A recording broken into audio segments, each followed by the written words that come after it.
먼저 설교 들어가기 전에 여러분에게 제가 연상되는 어떤 한 사람을 맞추는 걸 한번 해볼 거예요. 자, 어떤 인물인지 여러분은 구약에서 가장 위대한 인물이 누군지 알고 있을 거예요. 자, 이 사람은 태어나면서부터 버려진 인생이 되었습니다. 그것도 모자라서 죽을 운명이었습니다. 그렇지만 그는 구사일생으로 죽음을 모면하고 살아남는데 놀랍게도 최고의 권력자의 아들이 되고 결국 그 나라 최고 꼭대기에 앉을 사람으로 성장합니다. 그런데 한 번의 실수로 모든 것을 잃어버리고 도망자의 삶을 살게 됩니다. 그 시기에 겸손을 배우고 또 삶의 이치를 깨달아 결국엔 민족의 위대한 지도자로 탈바꿈하게 됩니다. 이렇게 태어나면서부터 죽을 운명에서 최고 권력자의 아들, 그리고 다시 도망자의 신세, 그리고 마침내 마지막으로는 민족의 탁월한 지도자로 생을 마감하는 롤러 코스터와 같은 삶을 사는 이 사람 누구일까요? 네, 맞습니다. 모세입니다. 자, 오늘 하나님의 말씀은 출애굽기 1장 15절부터 2장 10절까지 말씀인데요. 우리 다 같이 한번 읽어보도록 하겠습니다. 준비됐나요? 자, 1장 15절부터 시작! 애굽 왕이 히브리 산파 시브라라 하는 사람과 부하라 하는 사람에게 말하여 이르되 너희는 히브리 여인을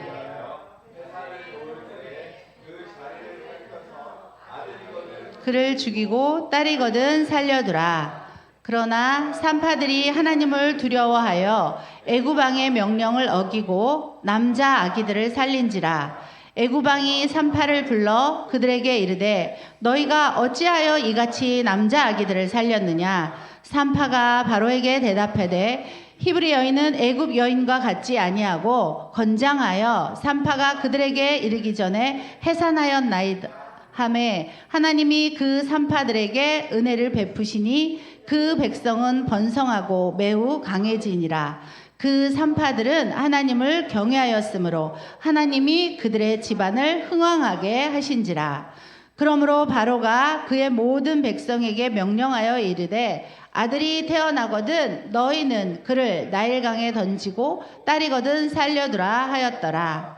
레위 가족 중에 한 사람이 가서 레위 여자에게 장가들어 그 여자가 임신하여 아들을 낳으니 그가 잘생긴 것을 보고 석 달 동안 그를 숨겼으나 더 숨길 수가 없게 되매 그를 위하여 갈대 상자를 가져다가 역청과 나무진을 칠하고 아기를 거기에 담아 나일강과 갈대 사이에 두고 그의 누이가 어떻게 되는지를 알려고 멀리 섰더니 바로의 딸이 목욕하러 나일강으로 내려오고 시녀들은 나일 강가를 거닐 때에 그가 갈대 사이에 상자를 보고 시녀를 보내어 가져다가 열고 그 아기를 보니 아기가 우는지라.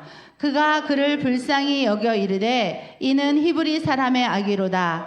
그의 누이가 바로의 딸에게 이르되 내가 가서 당신을 위하여 히브리 여인 중에 유모를 불러다가 이 아기에게 젖을 먹이게 하리이다. 바로의 딸이 그에게 이르되 가라 하매 그 소녀가 가서 그 아기의 어머니를 불러오니 바로의 딸이 그에게 이르되 이 아기를 데려다가 나를 위하여 젖을 먹이라. 내가 그 삭슬 주리라. 여인이 아기를 데려다가 젖을 먹이더니 그 아기가 자라매 바로의 딸에게로 데려가니 그가 그의 아들이 되니라. 그가 그의 이름을 모세라 하여 이르되 이는 내가 그를 물에서 건져내었음이라 하였더라. 아멘. 네, 1장 15절 16절에 보니까 히브리 산파들이 시브라와 부하에게 새로 태어나는 남자 아기를 모두 죽이라는 명령을 바로 왕이 내렸습니다. 그런데 이런 바로 왕의 명령은 정말 이 당시에 지켜야만 하고 그 왕의 명령을 어기면 생명을 잃을 수도 있는 그런 상황이었습니다. 그런데 17절에 보니까 히브리 산파들이 바로왕의 명령을 어떻게 했어요? 어겼다고 기록되어 있어요. 바로왕의 명령을 히브리 산파들이 어떻게 어길 수가 있었을까요? 우리 한번 생각해 볼 거예요. 네, 김주영 권사님 목소리였던 것 같긴 한데 맞습니다. 사람의 법보다 하나님을 더 두려워하였기 때문에 히브리 산파들의 이런 신앙적인 행동이었던 거예요. 히브리 산파들의 이런 신앙적인 행동은 이스라엘을 번성케 하시려는 그 하나님의 뜻을 이루어 드렸어요. 그리고 그들의 가문은 하나님 앞에 축복을 받는 가문이 되었어요.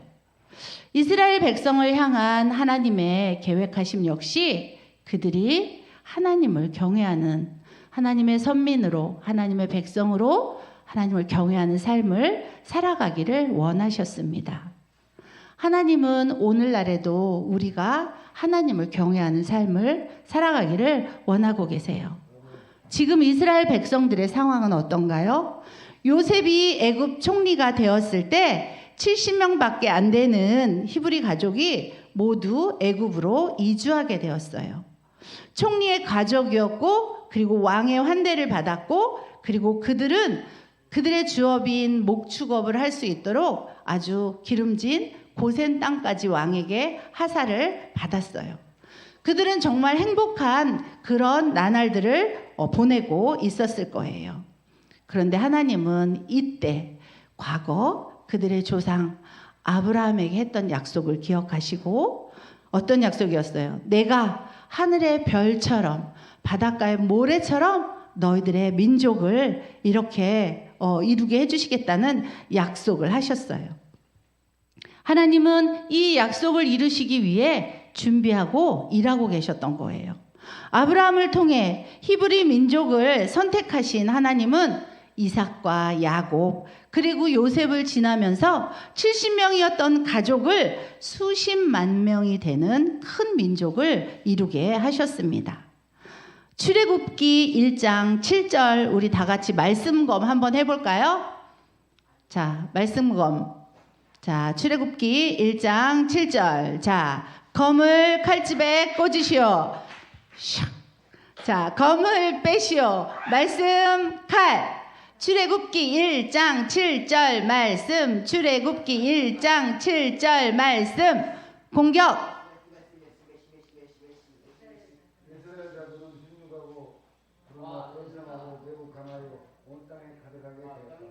네. 자, 다 같이 우리 한번 읽어볼까요? 자, 출애굽기 1장 7절 다 같이. 자, 말씀 띄워줄 수 있나요? 자, 우리 다 같이 찾은 사람 시작. 이스라엘 자손은 생육하고 불어나 번성하고 매우 강하여 온 땅에 가득하게 되었더라. 이스라엘 백성들이 온 땅에 가득하게 되었대요. 성경에는 이스라엘 민족이 우리보다 많고 강대하다. 그리고 이스라엘 백성들이 두려워서 그들을 심하게 혹사시켰다고 기록되어 있어요. 그리고 이제 요셉을 알지 못하는 왕에 의해서 이스라엘 백성들은 한순간에 노예의 삶을 살아가도록 그렇게 노예의 삶으로 추락하는 삶을 살아가게 되었습니다. 그리고 게다가 남자아이들은 모두 나일강에 던져지라는 그런 왕의 명령이 내려졌습니다. 15절에서는 히브리 산파들에게만 명령을 했지만 22절에 오면 모든 백성에게 명령이 내려져요. 아들을 낳으면 다 나일강에 던져버리고 딸이면 살려두라. 이것은 히브리 민족, 이스라엘 민족 말살 정책이었습니다. 바로가 아들은 모두 나일강에 던져버리고 딸들은 살려두라고 명령을 내렸어요. 딸들은 왜 살려두라고 했을까요? 응? 권사님 뭐라고요? 응? 자, 딸들은 이 당시의 딸들은 노동력과 생산력을 제공할 뿐, 그리고 반란을 일으킬 그런 위험의 요소가 적고, 당시 고대 사회에서는 이렇게 결혼한, 애굽 사람이랑 결혼한 여자들은 남자들에게 종속된 존재로 보고 그들을 애굽인으로 충분히 동화시킬 수 있다라고 생각을 했기 때문이랍니다. 출애굽기 2장 1절부터 3절에 보면 마침내 이스라엘 민족을 이끌어갈 그런 지도자 모세가 태어나게 됩니다. 모세의 어머니 요게벳은 모세를 낳고 잘생긴 그의 준수함을 보고 석 달 동안 모세를 숨겨서 키웠다고 합니다. 그런데 아이가 점점 자라니까 더 이상 아이를 숨길 수가 없어서 어떻게 했다고 해요? 갈대 상자를 만들어서 그 아기를 거기에 담아서 나일강 근처 갈대숲 사이에다가 아기를 가져다 두었다고 합니다. 이런 요게벳의 행동은 도저히 아기를 버릴 수 없는 그런 엄마의 모성애일 수도 있지만, 그 요게벳의 마음속에는 자기를 지켜주시고 모세를 지키시고 보호해 주실 거라는 그런 구원의 확신이 그 요게벳의 마음에 있었기 때문입니다. 그런데 모세가 태어났을 때 히브리에서 태어나는 남자 아기들을 모두 죽이라고 명령을 내린 거예요. 이건 모세의 의지와 전혀 상관없이 갈대 상자에 담겨서 나일강에 놓여지게 된 그 모세의 정말 어떻게 보면 참 가냘픈 가련한 그런 인생인 거죠. 그래서 모세의 힘으로는 그 갈대 상자에서 거기서 헤어나올 수도 없지만, 어쩌면 바람 따라 물결 따라 흘러가야 되고, 심한 바람이라도 불어오게 되면 그 갈대 상자가 휙 뒤집어질 수도 있어요.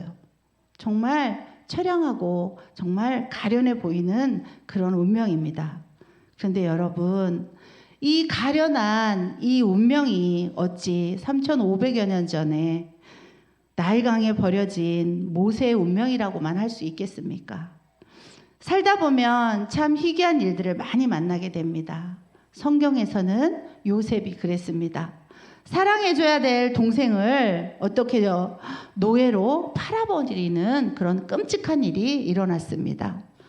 그리고 얼마 전에도 중국에서 보니까 사촌 오빠가 여동생 둘을 데려다가 노예로 팔아버렸는데, 언니가 28년 만에 탈출해서 도망을 나오면서 그 두 딸들을 기다리다가 아빠는 먼저 숨이 졌고 살아서 엄마를 만났는데, 그 두 딸들이 왜 없어졌는지 그 이유를 알게 되었고 사촌 오빠가 구속되는 사건이 있었습니다. 우리의 인생은 어떻습니까? 우리의 인생도 어쩌면 나일강에 버려진 그런 갈대 상자와도 같은 인생입니다.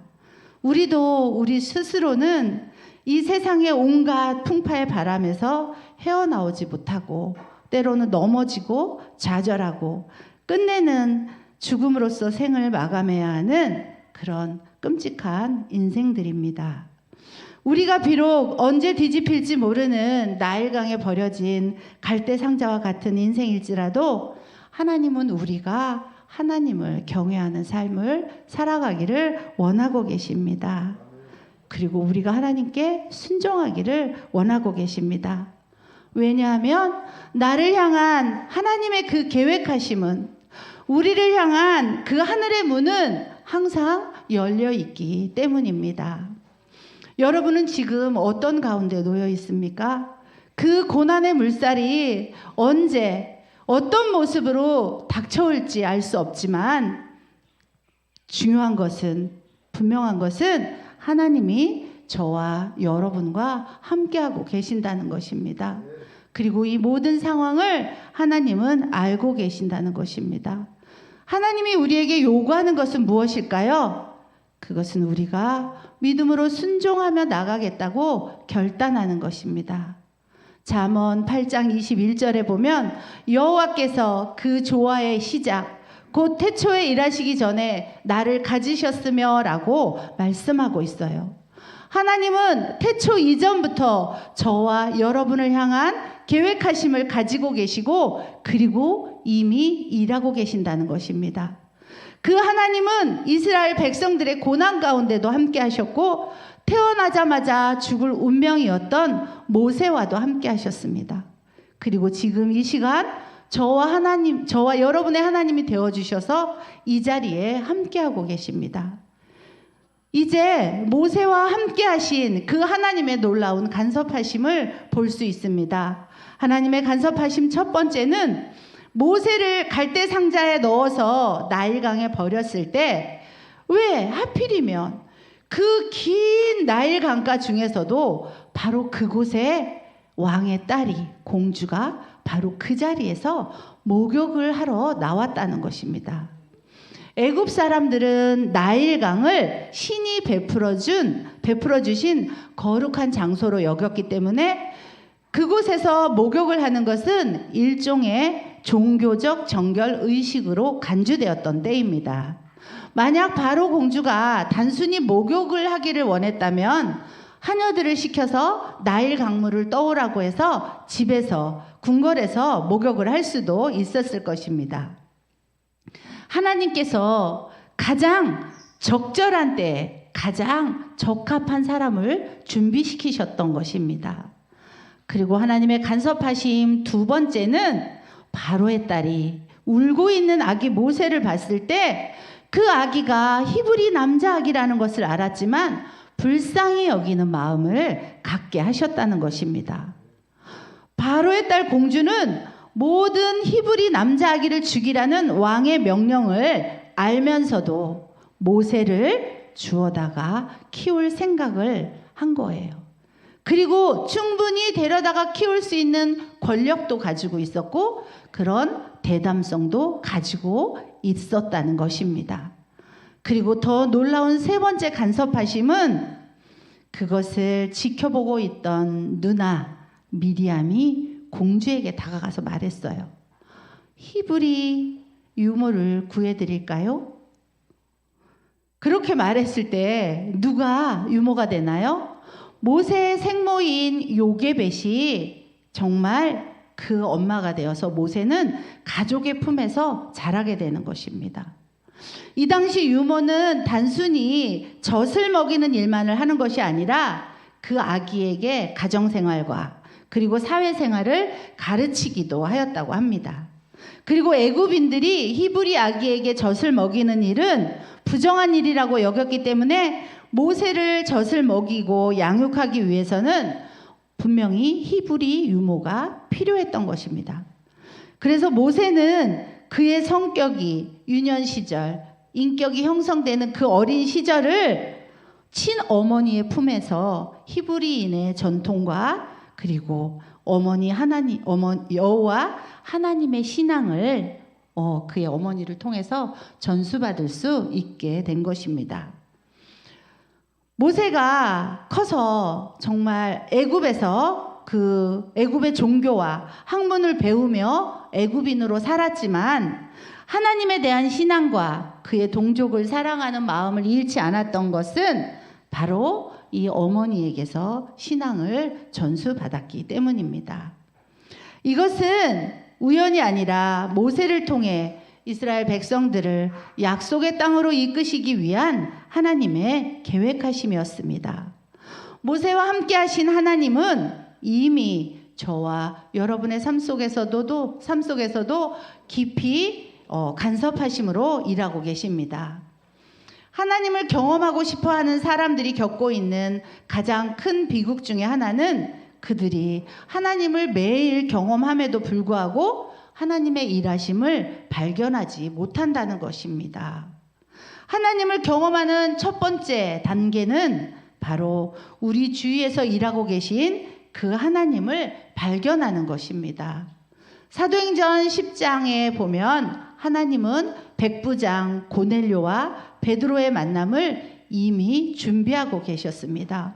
히브리인이 아닌 이방 사람이지만 하나님을 경외하고 구제하기를 열심히 하고 있는 고넬료에게 나타나셔서 베드로를 초청하여 말씀을 들으라고 하시고, 베드로에게는 나타나셔서 구약에서 부정하다고 했던 그 보자기 안의 동물들을 먹으라고 하시면서 과거의 율법을 깨트리십니다.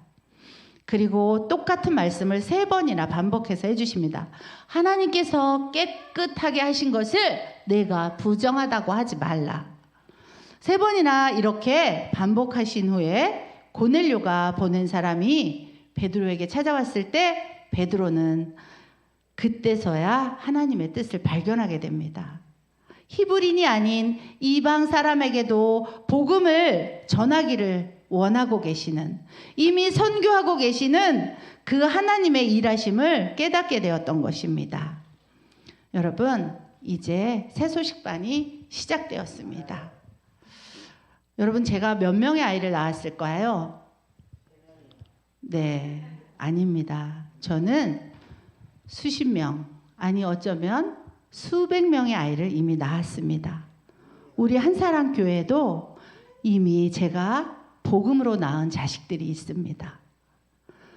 이제 저는 또 아기를 해산을 하기 위해서 이제 준비하고 있습니다.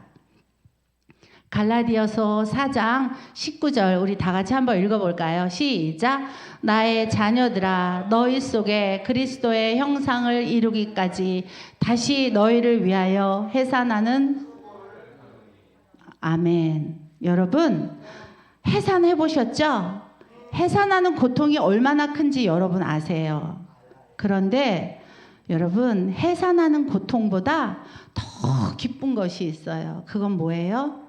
해산하고 난 이후에 새로운 생명을 얻었을 때는 해산의 고통은 다 잊어버려요. 그래서 여자들은 아기를 또 낳는다고 하잖아요. 복음으로 자식을 낳는 것도 마찬가지입니다. 우리가 때로는 지치고, 때로는 피곤하고, 때로는 힘들고, 사실 안 해도 누가 뭐라고 하는 사람도 없어요. 그렇지만 우리가 이것을 하는 이유는 새 생명을 얻었을 때 그 기쁨이 너무 크기 때문에 우리가 이 해산에 수고하기를 기꺼이 감당하는 것입니다. 저는 새소식반을 우리 둘째 딸이 임신하였을 때 2000년 가을부터 시작했습니다. 그런데 한 학기 딱 못했을 때는 현애를 임신했을 때 태반이 내려앉아서 병원에 입원했던 적이 있어요. 그때 한 학기 못했어요. 그리고 또 못했던 적이 있는데 한사랑교회 와서 코로나가 터지면서 처음에 새소식반을 못했어요. 그런데 얼마나 사실 후회했는지 몰라요. 코로나 때문에 새소식반을 못한 것이 너무 후회스럽고 하나님 앞에 부끄러웠어요. 사실 코로나, 그래서 목욕탕 의자를 갖다 놓고 새소식반을 또 할 수 있는 그런 지혜도 하나님께서 주셨어요. 그 이후로 전도협회 많은 새소식반에서 목욕탕 의자를 깔아놓고 새소식반을 하게 되었답니다. 새소식반을 하면서 저는 참 많은 은혜를 끼쳤어요. 가장 크게 은혜를 끼쳤던 것은 우리 아이들을 훈련시켜서 아이가 아이들에게 복음을 전하는 것을 보고 다른 교회에서 굉장히 많이 도전을 받고, 제가 그 수정해서 만든 글 없는 책 어린이용을 많은 사람들에게 줬어요. 그래서 많은 교회에서 그거를 하고 싶어 하고 있어요. 저는 새소식반을 사실 우리 가족이 모두 새소식반을 할 때도 있었어요. 남편은 옆에서 솜사탕을 만들어주고 저는 새소식반을 하고, 현애는 시각을 들어주고 유정이, 유민이는 친구들을 데려오고, 그래서 굉장히 그것을 부러워하는 사람들도 있었어요. 그런 저에게 아무런 시련이 없었을까요?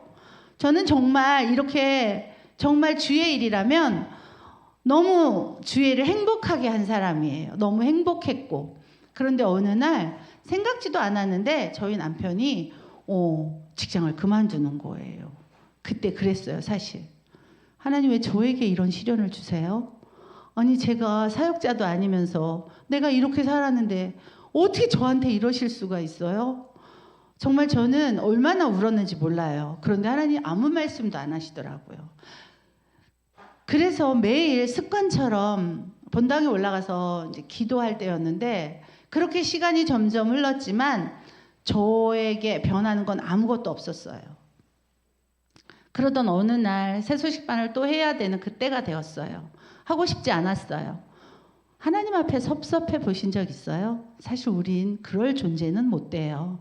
그런데 저는 그랬어요. 저는 섭섭했습니다.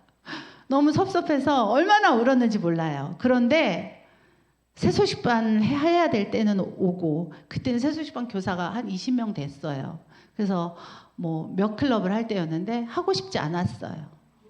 그리고 정말 어디 가고 싶으면 갈 수만 있다면 가고 싶다, 막 이런 생각을 했는데 새소식반을 해야 되는 건 점점 다가오고 막 그래서 본당에 올라가서 기도했는데 제가 막 그렇게 갈등했을 때 하나님 저에게 주신 거는 아무것도 없었어요. 너희는 먼저 그 나라와 의를 구하라. 제가 들은 메시지는 그거밖에 없어요. 근데 여러분, 저는 그 메시지를 들고 지금까지 왔어요. 특별하게 달라진 상황은 아무것도 없어요. 그런데 이상하게 하나님이 모든 걸 감당하게 하시더라고요. 그리고 저를 한사람교회로 보내셔서 또 사역자의 삶을 살아가게 하시더라고요. 지금도 달라진 건 아무것도 없어요. 그런데 감당할 수 있게 하시더라고요. 항상 모든 걸 감당할 수 있게 하시고 항상 감사하게 하시고, 그리고 하나님이 나와 함께 하심을 매 순간 나의 삶 속에서 그걸 발견하게 하더라고요. 내 뜻과 내 상황 그리고 내 생각이나 내 마음에 집착하다 보면 하나님이 일하고 계심을 발견하지 못하더라고요. 내가 아무리 힘들어할 때, 그리고 내 뜻대로 모든 일이 되지 않을 때 고넬료와 베드로를 서로 준비시켜 주신 그 하나님을 여러분 생각하세요. 바로가 히브리 민족 말살 정책을 폈지만 오히려 하나님은 택한 당신의 백성들을 구하시기 위해 일하고 계셨습니다. 애굽의 노예 생활에서 해방시킬 지도자가 될 아이를 그 궁에서 먹이고 입히시고 그리고 교육시키셨습니다. 그러므로 하나님의 계획하심은 인간의 완악함과 연약함에도 불구하고 한치의 오차도 없이 그대로 성취된다는 것입니다. 여러분, 우리의 소망은 무엇입니까? 우리 또한 세상 가운데서 어디로 흘러갈지 모르는 정처 없는 인생이 아니겠습니까? 그러나 우리가 예수 그리스도를 만나기만 하면 영원한 생명을 얻고 하나님의 자녀로, 하나님의 백성으로 우리가 소망을 가지고 살 수 있다는 것입니다. 그러므로 인생에 있어서 무엇보다도 중요한 것은 바로 우리가 예수 그리스도를 아는 것입니다. 오늘 말씀 속에서 역사하고 계시는 그 하나님이 저와 여러분의 하나님 되심을 믿습니까? 오늘도 그 하나님의 섭리하심이 우리를 이끌어 가시고 인도하여 주실 것을 믿으십니까? 그렇다면 모세와 함께 하셨던 하나님이 나의 삶에 깊이 간섭하셔서 일하고 계심을 믿으시기 바랍니다. 그리고 이 시간 예수님처럼 민감하게 하나님의 뜻을 구하며 인내하는 삶을 살겠다고 결단하시기 바랍니다. 그리고 저와 해산하러 가실 분, 해산하기 위해서 저랑 같이 준비해 주실 분은 오늘 3시에 저에게로 와주시기 바랍니다. 자, 오늘 이 시간을 통해 저와 여러분이 더욱더 하나님을 경외하는 자리로 나가는 시간이 되기를 소망합니다.